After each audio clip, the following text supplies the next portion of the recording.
আসসালামু আলাইকুম রহমতুল্লাহি ওবারাকাতু। সম্মানিত দর্শক মণ্ডলী, কৃষি 12 মাস অনুষ্ঠানের পক্ষ থেকে আপনাদেরকে জানাচ্ছি আন্তরিক শুভেচ্ছা, অভিনন্দন। এই মুহূর্তে আমি চলে আসি চেচুয়া বাজার কাছেই একটি বড়ই বাগানে। সেই বড়ই বাগানে মূলত পরিদর্শন করার জন্য বর্তমান পরিস্থিতি মোকাবেলায় আমরা যে বড়ই উৎপাদনের ক্ষেত্রে এই আপেল বড়ই, মূলত এর আপেল বড়ই বাগান, এই মূলত এই আপেল বড়ই বাগান থেকে কিন্তু লক্ষ লক্ষ টাকা আয়ের করার মাধ্যমে কৃষক কিন্তু অনেক স্বাবলম্বী হইতেছে। বিদায় মূলত আমি এই ভিডিওটি আপনার মধ্যে প্রচার করার জন্যই, এমনকি আগ্রহ পোষণ করার জন্যই কিন্তু আমি আপনাদের সামনে এই ভিডিওটি নিয়ে আসলাম। যদি ভিডিওটি ভালো লেগে থাকে অবশ্যই আপনারা বেশি করে শেয়ার করে দিবেন, যাতে করে ভিডিও সবার মাঝে ছড়িয়ে যায়। তো ধন্যবাদ সবাইকে। আমি এই মুহূর্তে আপনাদেরকে কিছু দেখাবো, আপনারা দেখবেন, কিছু পরামর্শ আপনাদেরকে শোনাবো এবং আপনাকে দিব। কৃষি আমাদের চেতনার উৎস, সংস্কৃতির শেকড়। কৃষি আমাদের প্রাণ ও প্রেরণার গভীর ভিত্তি। উন্নয়ন ও অর্থনীতির প্রধান নিয়ামক। কৃষি বারোমাসি। কৃষি শিল্প, বাণিজ্য, বাজারজাত ব্যবস্থাপনা, কৃষি শিল্প বিজ্ঞান বিষয়ক প্রামাণ্য অনুষ্ঠান। কৃষি বারোমাসি।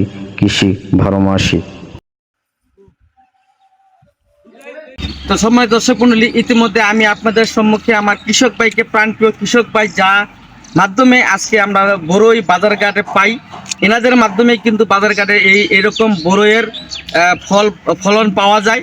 না হলে কিন্তু আমরা যদি ওনারা আবাদ না করতেন তাহলে হয়তো আমরা এই বড়ইগুলো খাইতে পারতাম না, কিংবা দেখতেও পাইতাম না। এই বড়ইগুলো মূলত আগে খাইতে গেলে হয়তো শহর ভিত্তিক যাইতে হইতো, বিভিন্ন জায়গা থেকে আসতো। মূলত আমাদের ময়মনসিংহ ডিস্ট্রিক্টে, বিশেষ করে ময়মনসিংহ ডিস্ট্রিক্টে এরকম বড়ই বাগান অ্যাভেলেবেল ছিল না, বিধায় কিন্তু আমরা এই বড়ইগুলো খাইতে পারি নাই। এই মুহূর্তে আমি কৃষকদের সাথে কথা বলবো। ভাই আসসালামু আলাইকুম, ভালো আছেন? এই আপনি কতটুকু জায়গার মধ্যে এই বড়ই বাগানটা করছেন? আপনার 120%। 120% জায়গাতে আপনার কতটি গাছ আছে? 640 টাকা। এই 640 এই চারাটি কই থেকে সংগ্রহ করছেন? এটা আপনার ওই অনেক জায়গা থেকে আনা হয়েছে, মিথুন ভাইয়ের মাধ্যমে এটা আনা হয়েছে। মিথুন ভাইয়ের মাধ্যমে? এই মিথুন ভাইয়ের বাসা কোন জায়গায়? পাহাড়। ওনার সাথে যদি যোগাযোগ যদি করতে পারি আমরা, কি তাহলে কি ওনাকে চারা দিতে পারবো নি অ্যাভেলেবেল? হ্যাঁ, তাহলে আচ্ছা ঠিক আছে, অসুবিধা নাই। এরপরে এখানে কটা জাত আছে আপনার এই বাগানে? দুইটা জাত, আর হলো বল সুন্দরী আর হলো আবার সুন্দরী, ভারত সুন্দরী। একটা হচ্ছে বল সুন্দরী, ইতিমধ্যে আপনারা দর্শক এই দেখতেছেন, এই যে দেখেন, এটা বল সুন্দরী। এটা বল সুন্দরী না? এটা মানে একটা গাছের মধ্যে কিরকম ফলন আসতে পারে? একটা গাছের মধ্যে আনুমানিক বলেন আপনি, 20 কেজি 10 কেজি? মালা ফল হইলাম 1 মণ পর্যন্ত একটা গাছের মধ্যে। তো সম্মানিত দর্শক মণ্ডলী, একটা গাছে যদি গেলে ফলন ভালো আসে তাহলে 40 কেজি 40 কেজির মতো আসতে পারে, যতটুকু আমাকে ধারণা দিলেন। তো ভাইজান, আপনি এখান থেকে কত টাকা এই পর্যন্ত ব্যয় করছেন? এটা আপনার ক্ষেত্র আমার বাড়া। আচ্ছা, মানে জমি লিজ নিছেন? বাড়া নিচ্ছি। মানে কত বছরের জন্য নিছেন? এটা আপনি বছরে আপনার 50,000 টাকা বাড়া। বছরে দিতে হয় 50,000 টাকা। তারপরে আমার খরচ আছে। মানে আপনার 2 লাখ, 2 লাখ টাকা এভারেজ মিলে কত আসতে পারে আপনার? এবার আছে 2.5 লাখ টাকা খরচ এই বাগানে, মানে একটা সিজনে? একটা সিজনে শুধু 2.5 লক্ষ টাকা যদি খরচ হয়ে যায়, তা আপনি এখান থেকে ইনকাম কিরকম আসতে পারে আমরা ধারণা? তো আমি তো আনুমানিক প্রথম বছর তো আমি তো অনুমান করে বুঝি না, আমি বেসার পরে কম। মানে এটা আপনার প্রথম সিজন? এটাই প্রথম সিজন। তো দর্শক মণ্ডলী, এটাই ভাইয়ের প্রথম সিজন। হয়তো বা উনি আশা করতেছেন, যেহেতু 2.5 লক্ষ টাকা এই ফসলে উনি ব্যয় করেছেন, তো ইনি মনে মনে আশা কিংবা মনে মনে আনন্দ বোধ করতেছেন যে এই যে 2.5 লক্ষ থেকে যেন 5 লক্ষ টাকা যেন বিক্রি করতে পারে। এই জন্য আপনারা সকলেই যেন এই বড়ই বাগানটা যেন লক্ষ্য করে, বিশেষ করে আমরা বড়ইটা যেন বাজার থেকে কিনে সংগ্রহ করে, এমনকি মোটা অঙ্কে যেন কৃষকরা খুশি হইতে পারে। আমরা যদি স্বাভাবিক যারা জনগণ আছি, জনস্রোতা যারা আছি, আমরা যদি এই ফলটা যদি না কিনে নেই, না খাই, হয়তো বা ওনারা এই ফল থেকে বেশি একটা টাকা উপার্জন করতে পারবে না। বিধায় আমরা সবাই চেষ্টা করব যাতে এই ফলটা যেন বাজার থেকে আমরা কিনে নিয়ে আসি এবং কি সবাইকে কেনার আগ্রহ পোষণ করি। তো দর্শক মণ্ডলী, আমি বাইরের কাছ থেকে অনুমতি সাপেক্ষে কিন্তু একটি বড়ি সংগ্রহ করলাম খাওয়ার জন্য। এই মূলত এই বড়িটা কীরকম স্বাদ হইতে পারে এটা গুণাগুণ বলার জন্য কিন্তু মূলত ওনার কাছ থেকে অনুমতি নেওয়ার পরে উনি নিজে ইচ্ছাকৃতভাবে আমাকে একটা বড়ই খাওয়ার জন্য দিয়েছেন। আমি মূলত খাওয়া ছাড়া মানে মানে অনুমতি ছাড়া আমি কোনো কেউর ফসলে হাত দিই না। মূলত ওনার কাছে চাওয়ার পরে আমাকে একটা বড়ই দিয়েছেন খাওয়ার জন্য। মূলত বড়িটি খাইতেছি কেমন লাগে একটু জানানোর জন্য আপনাদেরকে।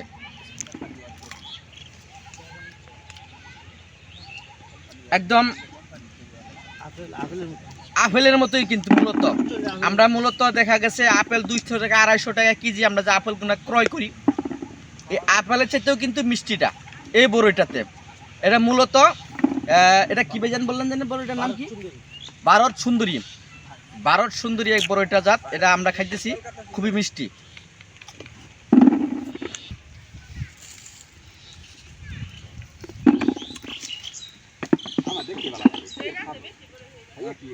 আরে খাই হ্যাঁ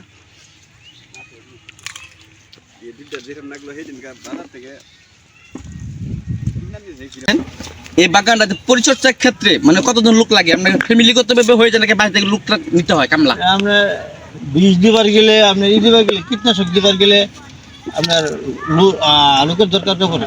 আমরা নিজের যে কাটার খুব কষ্ট। আচ্ছা, এগুলো তো আরো বেশি আপনার কাটা এগুলো আরো গাছগুলো এমনি দাঁড়িয়ে আছি। বড়ই তুলতে গেলে আপনার কাজ বাড়ির যে লোকজন আছে এদের দিও এছাড়া মানে অন্য কোনো লোক লাগে না। কীটনাশক বৃষ্টি সার দিতে গেলে একটা লোকের দরকার আছে, এই তো? জি, ধন্যবাদ ভাই, ভালো থাকবেন। সুন্দর দিক নির্দেশনা দিয়েছেন আমাদেরকে, আমরা ইনশাল্লাহ চেষ্টা করব এবং কৃষকের মাঝে যেন এই ভিডিও যাতে ছড়াই দিতে পারি এই আশা রাখি। ধন্যবাদ সবাইকে। ভিডিও দেখ এই মূলত বড়ই বাগানে মূলত 2টা কোয়ালিটি আছে। এখানে 2টা কোয়ালিটি কি কোয়ালিটি আছে এই বিষয়ে আপনাদেরকে বলবো। ততটুকু আমি আপনাদেরকে মূলত বাগানটা পরিদর্শন করার লক্ষ্যে কিন্তু জাতের কিছু বিষয় আছে। বড়ই জাত এটা কতদিন পর্যন্ত মেয়াদ হয়, কতদিন পর্যন্ত এটা আবাদ হয়, কতদিন পর্যন্ত এটা আমাদের সেল হয়, এটার বাজারজাত কীরকম আছে, এটা একটি গাছের মধ্যে কতটুকু ফলন হইতে পারে, এই বিষয়ে মূলত আপনাদেরকে আমি কিছু বিষয় তুলে ধরার চেষ্টা করব। ইতিমধ্যে আমরা কৃষকের সাথে কথা বলবো, আপনারা কৃষকে কি বলে একটু পরামর্শ কীভাবে দেয়, কীভাবে বড়ই বাগান থেকে আমরা মোটা অঙ্কে টাকা উপার্জন করতে পারি এবং কি কতটুকু জায়গার মধ্যে একটি মূলত বড়ই বাগান করলে কীরকম টাকা আয় হতে পারে, কীরকম টাকা ব্যয় হতে পারে, এই বিষয়ে আমি আপনাদেরকে দেখানোর জন্য এবং বোঝানোর জন্য আপনারা ইতিমধ্যে ভিডিওটি দেখবেন আর আপনারা বিস্তারিত শুনবেন। সবাই ভিডিওটি দেখতে থাকুন। সবাইকে ধন্যবাদ জানাই এবং ভিডিওটি দেখার জন্য বিশেষভাবে অনুরোধ জানাচ্ছি। বেশি বেশি করে শেয়ার করে দিবেন। সবাই ভালো থাকবেন, সুস্থ থাকবেন। আসসালামু আলাইকুম ওয়া রাহমাতুল্লাহি ওয়া বারাকাতুহু।